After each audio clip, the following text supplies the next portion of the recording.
સૂચક વાક્ય એમાં શું હતું તો કે બે ઘટના બનતી હતી પણ એમાં શરત લાગુ પડતી હતી એક ઘટના પછી બીજી ઘટના બનવા માટે આપણે ટાઈપ 1 જોયું હતું કે પહેલી સેન્ટેન્સ કેવું હોય તો કે સાદા વર્તમાન કાળનું હોય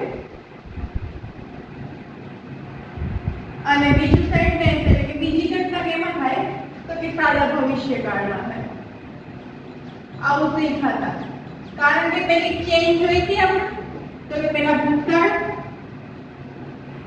પછી વર્તમાન અને પછી ભવિષ્ય આ ચેન પ્રમાણે પેલા વર્તમાનમાં ઘટના શું થઈ અહીંયા આ સેન્ટેન્સમાં જોઈએ તો કે if he invites me I will attend the party આખું વાક્ય એક જ છે પણ અલ્પવિરામથી એ જુદા પડે અને એ બેને સંયોજન કનેક્ટ કોણ કરે છે તો કે if આ શું છે conjunction બરાબર આ if વર્ડ if શબ્દ આ બે વાક્યને જોડીને એક વાક્ય બનાવે છે એટલે વાક્ય એવું કહેવા માંગે છે કે જો એ મને ઇન્વાઇટ આમંત્રણ આપશે તો હું પાર્ટીમાં જઈશ તો ઇન્વાઇટ આમંત્રણ એ વર્તમાનમાં આપે છે પાર્ટી ક્યારે યોજવાની છે ભવિષ્યમાં તો પહેલું સેન્ટેન્સ કેમાં થાય છે વર્તમાન કાળમાં અને પછી થાય છે ભવિષ્યકાળમાં આવું આપણે લાસ્ટ લેક્ચરમાં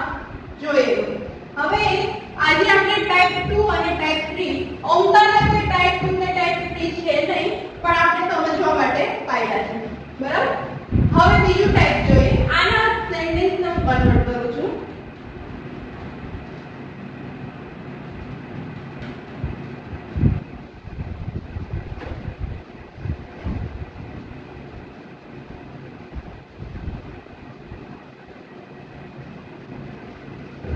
sentence like way if he invited me I blend the party હવે પહેલા જોઈએ તો કે if છે એટલે કે સેન્ટેન્સ કેવું થાય છે કન્ડિશનલ સેન્ટેન્સ થાય છે પણ આના જેમ સેમ આ વાક્ય છે નહીં શું કહે છે તો કે અહીંયા પાછળ એસ લાગ્યો તો એટલે કે વર્તમાન કાળનું થયું અહીંયા પાછળ ed લાગ્યું છે એટલે આ સેન્ટેન્સ કેવા થાય છે સાદા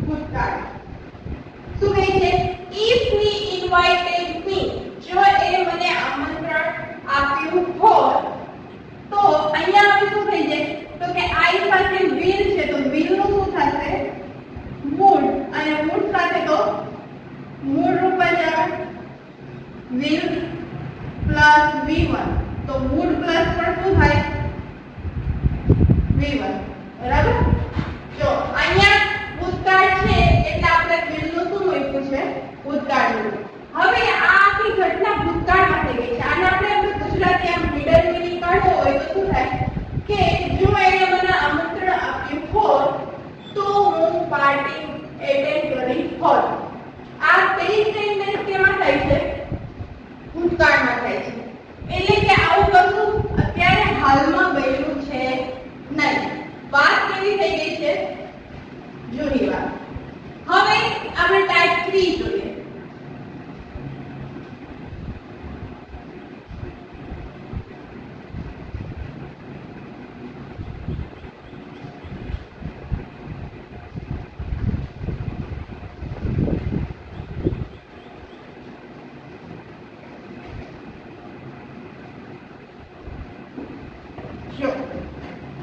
If he had invited me, I planned the party. આગળ જોઈએ તો અહીંયા શું છે had plus v3 invited v3 થયું invite નું તો આ કયો કાળ થાય તો કે પૂર્ણ ભૂતકાળ હવે પૂર્ણ ભૂતકાળ જ્યારે આવે તો પાછળ શું થઈ જાય તો કે I will નું ભૂતકાળ would પણ પૂર્ણકાળમાં શું આવે તો કે will shall plus v1 અને પછી v3 લાગે તો હવે અહીંયા આપણે v1 લગાડવું પડે તો v1 માં આપણે have મૂકી શકીએ પણ આગળ had આવ્યું તો આપણે એવું વિચારવાનું કે had પણ મૂકી શકીએ કેમ કે ભૂતકાળમાં કયા કયા વપરાય તો કે have had અને had આ આ ત્રણ ભૂતકાળમાં વપરાય છે. તો પ્રશ્ન એ થાય કે આ બે કેમ નહીં ને હેવ એક જ. તો આખા આપણે ભણ્યા એ પ્રમાણે આપણે 5 પાર્ટ પાડીએ V1 V2 V3 V4 અને V5. તો મૂળરૂપ કયું થાય હેવ થાય એ V2 થાય હે, V3 થાય હે, V4 હેવિંગ અને V5 હેઝ અથવા તો હેવ.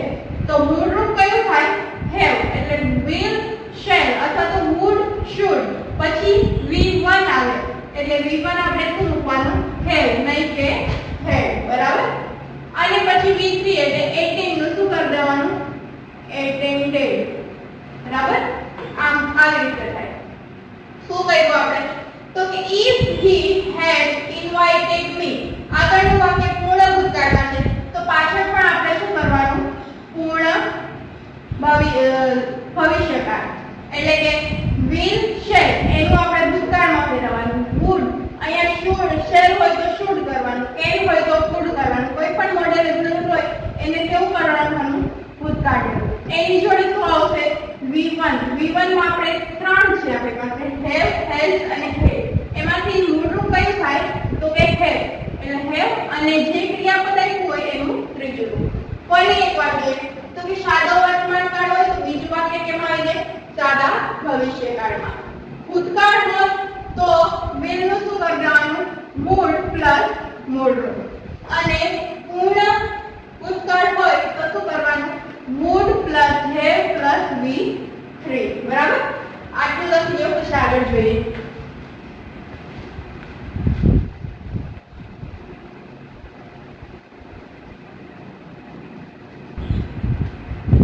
હવે આગળ આપણે ટાઈપ જોઈએ એના ઉપરથી મેં બે એક્ઝામ્પલ લખ્યા છે. આમાં આપણે કઈ રીતે કરવાનું સોલ્યુશન જોઈએ. if I had to buy I blank want to you. ચાર ઓપ્શન આપ્યા છે. will give, would give, would have given. બરાબર. પહેલાનો આપણે સેન્ટેન્સ જોઈએ તો કે if છે, અલ્પવિરામ છે અને પાછળ ફૂલ સ્ટોપ છે. કયું સેન્ટેન્સ તો કે કન્ડિશનલ સેન્ટેન્સ. હવે વાક્યની અંદર જોઈએ તો કે if I had to અહીંયા આપણે સ્ટોપ થાય. to એટલે શું થાય બહુવચન થાય તો એના પછીનો શબ્દ પણ કેવો આવવો જોઈએ બહુવચનમાં. પણ અહીંયા મેં ખાલી બાય લખ્યું તો શું ઘટે else. તો આવશે if I had to buy I blank want to you. હવે પરફેક્ટ છે. હવે આને સોલ્વ કરીએ તો શું થાય આમાં સેન્ટેન્સમાં પહેલું સેન્ટેન્સ જોઈએ if I had to buy. આનું ગુજરાતી કરીએ તો શું થાય જો મારી પાસે બે બાઇક હોત તો એક હું તને આપે. આવો એનો હિડન મીનિંગ થાય.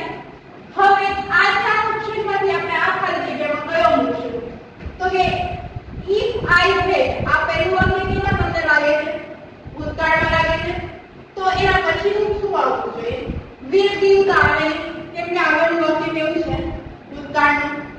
would get તો કે would સાથે હંમેશા શું આવે V1. અહીંયા શું છે get તો I આવે. બે ઓપ્શન કેવા થઈ ગયા કેન્સલ થઈ ગયા. હવે સ્ટાર્ટ કરશે બે would give, would have given. હવે આપણને એમ થાય કે આ બ્લેન્કમાં આવશે would have given કારણ કે આગળ શું છે had. આપણે ટાઈપ 3 જોયું કે had વાળું વાક્ય હોય તો શું આવે would plus V1 plus V3 એટલે કે would plus have plus V3. પરંતુ અહીંયા તમે ધ્યાનથી જોશો તો આ had એ મેઇન વર્બ છે. મતલબ કે have had એનું આ V2 છે એટલે કે આ સેન્ટેન્સ કેમાં થયું છે તો કે સાદા ભૂતકાળ. હવે આ સેન્ટેન્સ સાદા ભૂતકાળમાં હોય તો એના પછી શું આવે તો કે આ તો આવે જ નહીં. વધુ કયું સી વાળું તો કે would. આ ભૂતકાળ છે એટલે બીજું શું થાય would અને V1. આખું સેન્ટેન્સ કેમ થાય if I had to buy I would give one to you. જો મારી પાસે બે બાઇક હોત તો એક હું તમને આપે. આવું થાય. આ મેં એટલા માટે લખ્યું કે આ મેં જોઈને આપણે ઘણીવાર મિસ્ટેક કરી દઈએ. શું મૂકી દઈએ would have given. પણ આપણે સેન્ટેન્સ જોવાનું had plus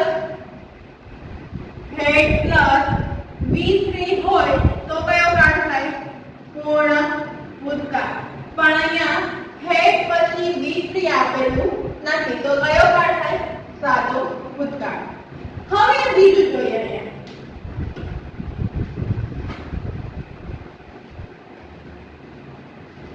If I had seen you, I would have stopped the car.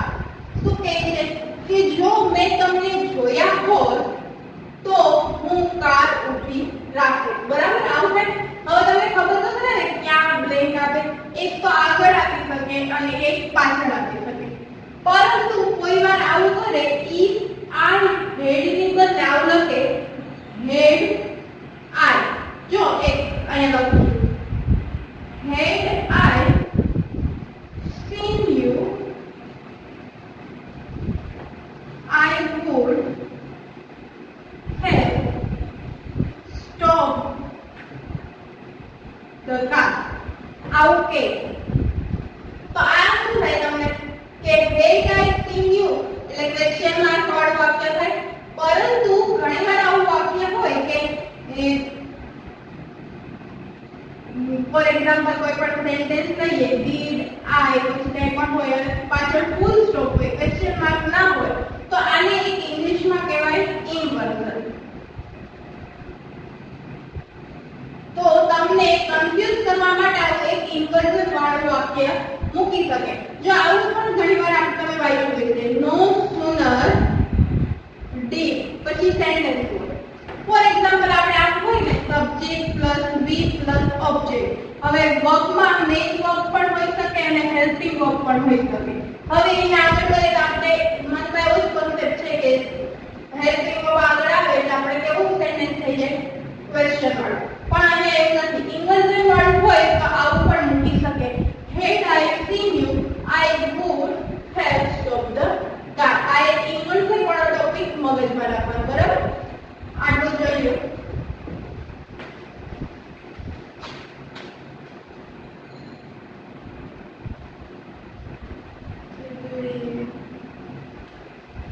અહીંયા મેં બે ટોપિક લખ્યા છે. એક છે પ્રોબેબિલિટી અને બીજું છે સજેશન. પ્રોબેબિલિટી એટલે શું થાય તો કે સંભાવના આવું થઈ શકશે એવું થાય. હવે આ જે બે બ્લેન્ક લખી છે અહીંયા એ બધી એનાથી શું થશે તો કે મોડેલ એક્ઝિલરી. હવે મોડેલ એક્ઝિલરી ક્યાં ક્યાં છે તો કે will, would, shall, should, can, could, may, might, must. આ બધા શું છે મોડેલ એક્ઝિલરી. હવે આ બધાને લઈને આપણે આ બ્લેન્ક પૂરવાની છે. આગળ આપણે મોડેલ એક્ઝિલરી જોઈ લીધા છે. આ પિરિયડમાં આપણે ન જોઈએ તો આગળ જોઈશું પણ ટોપિક અહીંયા આવ્યો છે એટલે જોડે જોડે જોઈ લઈએ. If it rains the students blank not come to school. હવે આને ગુજરાતી કરીએ તો આવો હિડન મીનિંગ થાય કે જો વરસાદ પડશે તો લગભગ બાળકો સ્કૂલે આવશે નહીં. હવે આ પહેલું વાક્ય કેમાં છે સાદા વર્તમાન કાળમાં અને if વાળું છે એટલે કેવું સેન્ટેન્સ થાય કન્ડિશનલ સેન્ટેન્સ. તો હવે આ શું આપણે દર્શાવે છે if it rains the students may not come to school. આ એક પ્રોબેબિલિટી સંભાવના જેવું દર્શાવે છે. તો સંભાવના દર્શાવતું મોડેલ એક્ઝિલરી મૂકીએ તો આ સેન્ટેન્સ પૂરું થાય. તો આપણે આમાં એમ લખીએ if it rains the students may not come to school. may શું દર્શાવે છે સંભાવના દર્શાવે છે. એટલે હવે સેન્ટેન્સ કેવું કમ્પ્લીટ થઈ ગયું કે જો વરસાદ પડશે તો સ્ટુડન્ટ સ્કૂલે આવશે નહીં. બીજું જોઈએ if you have done this work you blank go home. હવે આનું ગુજરાતી કરીએ તો એવું થાય કે જો તમે વર્ક પૂરું કરી દેશો તો તમે ઘરે જઈ શકશો. તો આના ઉપરથી આપણને એવું થાય છે કે આ પરમિશન દર્શાવતું હોય એવું લાગે છે. આપણે કોઈ જોડે પરમિશન લેવા ગયા હોય તો એવું કહે કે મેં આ કરી દીધું તો હવે ઘરે જઈ શકો.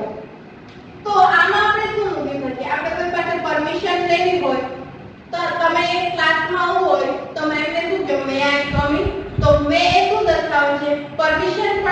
આવે છે. તો અહીંયા આપણે આ લખ્યું છે કે if you have done this work you may go home. જો તમે વર્ક પૂરું કરી દીધું હોય તો તમે ઘરે જઈ શકો. આ છે આપણા પ્રોબેબિલિટી સંભાવના અને પરમિશન વાળું. એના પછી છે સજેશન વાળું. if you want to remain healthy you blank exercise daily. આ એવું કહેવા માંગે છે કે જો તમારે તંદુરસ્ત રહેવું હોય તો તમારે દરરોજ એક્સરસાઇઝ કરવી જોઈએ. તો આપણને કોઈ રિક્વેસ્ટ કે એવું તો લાગતું નથી કે નથી સંભાવના લાગતું. આપણને શું લાગે છે? સલાહ લાગે છે. સલાહ સૂચન કરતા હોય તો આમાં આપણે બ્લેન્કમાં સલાહ સૂચન વાળો એક મોડેલ એક્સરસાઇઝ મૂકવાનું થાય. ફરીવાર if you want to remain healthy you blank exercise daily. તમારે દરરોજ કસરત કરવી પડે. તો આપણને સજેશન વાળું કયું લાગે? શુડ મૂકી શકીએ કે જો તમારે હેલ્ધી રહેવું હોય તો તમારે એક્સરસાઇઝ કરવી પડે. if you want to remain healthy you should exercise daily. તમારે દરરોજ એક્સરસાઇઝ કરવાની. તો સજેશન વાળું મોડેલ એક્સરસાઇઝ કેવું છે? શુડ. એના પછી if you do not know him you blank not open the door. જો તમે એને જાણતા ના હોય તો તમારે દરવાજો ખોલવો જોઈએ નહીં. તો આના ઉપરથી તમને શું રિક્વેસ્ટ લાગે? તો કે નહીં. પ્રોબેબિલિટી લાગે? તો કે નહીં. કાલ્પનિક વાક્ય લાગે? તો કે નહીં. કેવું વાક્ય છે? સજેશન વાળું, સલાહ સૂચન આપે છે. તો હવે આગળ આપણે સલાહ સૂચનમાં શુડ હોય તો અહીંયા શુડ આવી શકે. બિલકુલ રાઈટ આવી શકે શુડ. પણ શુડ સિવાય એક બીજું પણ છે મસ્ટ. એ પણ આપણે અહીંયા મૂકી શકીએ. આ બે મૂકી શકીએ. હવે જોઈએ બે મૂકીએ. if you do not know him જો તમે એને જાણતા ન હોય you should not open the door. તો તમારે દરવાજો ખોલવો જોઈએ નહીં. હવે મસ્ટ મૂકીને જોઈએ. if you do not know him જો તમે એને જાણતા ન હોય you must not open the door. તો તમારે દરવાજો ખોલવો જ ન જોઈએ. તો બેટર કયું લાગે છે? મસ્ટ. આ એકદમ ફરજિયાતપણા જેવું છે કે તમારે ખોલવો જ જોઈએ નહીં. બરાબર? if you do not know him you must not open the door. જો તમે એને જાણતા ન હોય તો તમારે દરવાજો ખોલવો જોઈએ નહીં. બરાબર?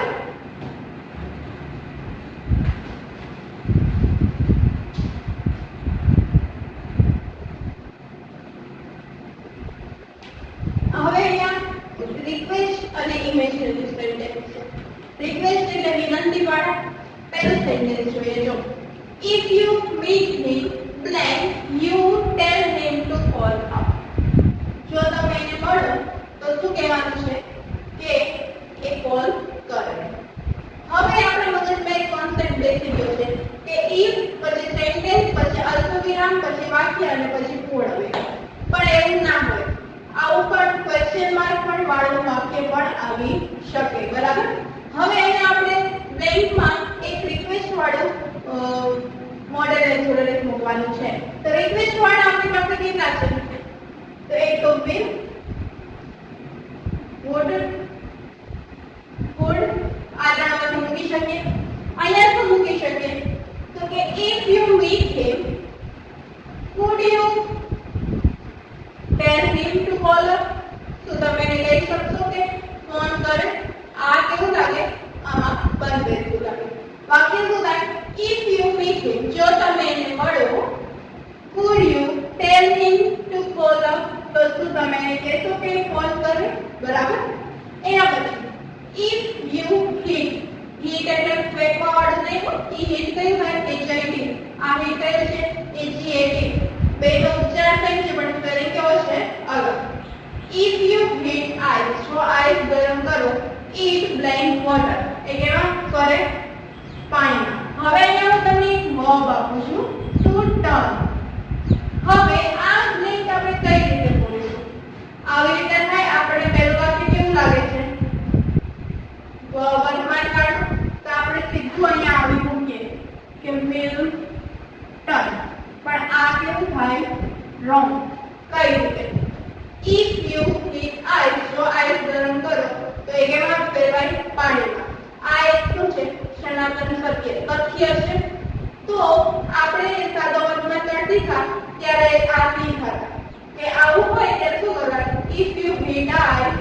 it turns water. અહીંયા એ શું કામ લાગ્યું? કારણ કે આગળનું જો પુરુષ એકવચન છે. આવું શીખતા કે નહીં? પાછું જોઈ લેવાનું સાદો વર્તમાન કાળ. તો અહીંયા શું આવશે? આ કોન્સેપ્ટ યાદ રાખવાનો. તથ્ય કે હોય તો આ રીતે આવે. If you hit I, it turns water. આ એક ઓટોમેટિકલી ક્રિયા છે કે જો આપણે આ બરફને ગરમ કરીએ તો એ પાણીમાં જ ફેરવવાનો છે. બરાબર? એવી રીતે અહીંયા નીચે if you boil water, જો તમે પાણીને ગરમ કરો તો એ કેમાં ફેરવાય? વરાળમાં. તો બે સેન્ટેન્સ કેવા છે? એક સરખા. આ ઓટોમેટિક થઈ જશે. તમે પાણીને મૂકો ગરમ કરવા, વધારે ગરમ થાય એટલે એ કેમાં ફેરવાય? વરાળમાં. બરાબર? આ બે કેવા છે? સનાતન શક્ય વાળા. આ રિક્વેસ્ટ વાળું. હવે છે ઇમેજિનરી સેન્ટેન્સ. હવે આગળ તમને એક શબ્દ દેખાય ઇમેજિનરી. એટલે શું થાય? કાલ્પનિક. જો કે એવું થવાનું છે નહીં, પણ આપણે એની કલ્પના કરી શકીએ. વાક્ય જોઈએ. If I blame you, I would not tolerate her. હવે આ વાક્ય શું કહેવા માંગે છે ઈ જોઈએ. જો હું તું હોત અથવા તમે હોત તો હું તેને ટોલરેટ એટલે કે શું થાય? સહન કરવું. જો હું તમે હોત તો હું તેને સહન કરે નહીં. એ રીતે બીજામાં he scolded me as if he blamed my father. scolded એટલે શું થાય? ઠપકો આપવો. એને કેવી રીતે ઠપકો આપ્યો? કે જેમ કે એ મારા ફાધર હોય. એના પછી if I like a bird, I would fly in the sky. જો હું પક્ષી હોત તો આકાશમાં ઉડી શકે. હવે આ ત્રણેય વાક્ય જીવનમાં શક્ય છે નહીં. આમાંથી જો હું તું હોત તો એવું શક્ય થવાનું નથી. બીજામાં તો કે મારા ફાધરની જેમ ઠપકો આપે છે, આપણા પાપડા જ રહેવાના, બીજાના થવાના નથી. અને ત્રીજામાં જો હું પક્ષી હોત તે તો શક્ય છે નહીં.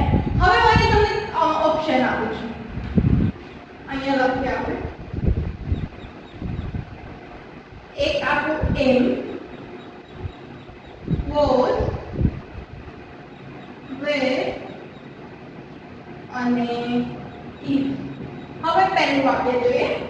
if I blame you, I would not tolerate her. હવે ઓપ્શન માં જોઈએ. તમારી બે ઓપ્શન નીકળી છે. એક તો એમ ના આવે, એક વેર ના આવે, સોરી is ના આવે, એમ ના આવે કે I am. બરાબર? I was બે આવી શકે. વેર ના આવે અને is ના આવે. એવી રીતે બીજામાં જોઈએ. he scolded me as if he, એમ ના આવે આમાં, અને he was તો કે વેર આવે નહીં. આમાં પણ બે આવે ને, બે શક્યતા રહે. અને નીચેમાં પાછું આવ્યું છે ને આપણે આ સેન્ટેન્સ આગળ જોઈએ. યાદ કરજો. જો હવે પહેલા જોઈએ. if I, આમાં પણ બે મૂકી શકીએ. એક છે એમ અને એક છે was. પણ આ જીવનમાં શક્ય છે નહીં. એટલે આનું પેલું હેલ્પિંગ વર્બ પણ શક્ય ના હોય એવું જવાબ હોય. તો આપણે અહીંયા શું મૂકવાનું છે? if I were. કેમ કે આ સેન્ટેન્સ કેવા છે? Imaginary sentence. એટલે હેલ્પિંગ વર્બ પણ કેવા આવશે? Imaginary. if I were you, I would not tolerate her. આવું સેન્ટેન્સ હોય ત્યારે હંમેશા શું મૂકવાનું? were મૂકવાનું. આમાં પણ he scolded me as if he were my father. અને આમાં પણ if I were a bird, I would fly in the sky. ફરી એકવાર જોઈએ. if I were you, જો હું તમે હોત, I would not tolerate her, તો હું તેને સહન કરે નહીં. he scolded me as if he were my father. એણે મને કેવી રીતે ઠપકો આપ્યો? કે જેમ મારા પિતા હોય. as if I were a bird, જો હું પક્ષી હોત, I would fly in the sky, તો હું આકાશમાં ઉડે. હવે અહીંયા જે એક if આવ્યું છે, અહીંયા આવ્યું છે as if, અહીંયા આવ્યું છે if. હવે આ ત્રણની જગ્યાએ આ પણ ઉપયોગ થઈ શકે. એક કઈ? તો કે if as though, as if, in case, would they અને I wish. આ પણ કેવું દર્શાવે છે? કાલ્પનિક. જો I wish મારી ઈચ્છા કે હું આવી હોઈ શકે પણ એવું થવાનું છે નહીં. બરાબર? આ થઈ ગયા આપણા ઇમેજિનરી સેન્ટેન્સ. બરાબર? અને રિક્વેસ્ટ વાળા. હવે અહીંયા આપણો આ ટોપિક કંડીશનલ સેન્ટેન્સ વાળો પૂરો થાય છે. બરાબર? આ તમે સ્ટોપ કરીને થોડું લખી લેજો. આના પછી આપણે શોર્ટ ફોર્મ જોઈએ. એક થોડીક ઇમ્પોર્ટન્ટ ફોર્મ્યુલા છે કે લાસ્ટ ટાઈમ રીડિંગ માટે આપણે પૂરેપૂરું ના કરવું હોય તો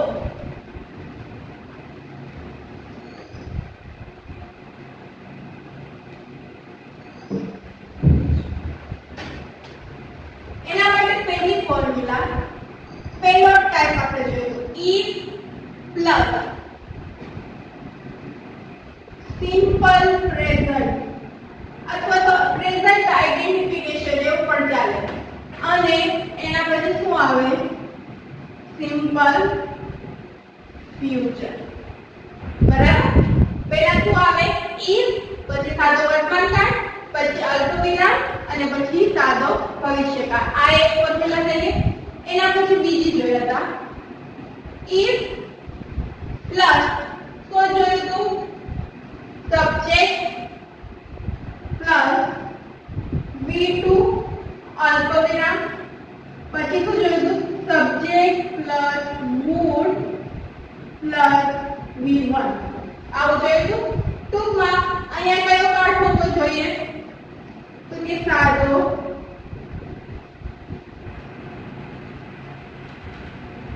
ભૂતકાળ અને એના પછી શું આવે તો કે સબ્જેક્ટ મૂડ પ્લસ મૂડ સાથે શું મૂકવાનું ક્રિયાપદનું મૂળ. અહીંયા મૂડ શું કામ આવ્યું તો કે આગળ ભૂતકાળ છે એટલે પેલું શું મૂકવાનું મૂળ. એના પછી જોયું આપણે if પ્લસ પૂર્ણ ભૂતકાળ એટલે કે subject plus had plus V3 આવું જોયું હતું. પછી અલ્પવિરામ આવ્યો તો subject plus would plus have plus V3. જ્યારે ત્રીજો ટાઈપ હોય if સાથે પૂર્ણ ભૂતકાળ પછી શું આવે subject would plus have plus V3. હવે અહીંયા would ની જગ્યાએ શેલ હોય તો should મૂકવાનું એટલે તમારે રીતે જોઈ લેવાનું. ફરી એકવાર જોઈએ પહેલો ટાઈપ if સાથે સાદો વર્તમાનકાળ તો અલ્પવિરામ પછી ભવિષ્યકાળ. if સાથે પહેલા સાદો ભૂતકાળ તો અલ્પવિરામ પછી વેલું would પ્લસ V1. if સાથે પૂર્ણ ભૂતકાળ તો સબ્જેક્ટ પછી would plus have plus V3. બરાબર? આટલું કંડીશનલ સેન્ટેન્સ. હવે તમારી રીતે પ્રેક્ટિસ કરવાની ન થાય તો પછી મને કહેવાનું આપણે જોઈ લઈશું.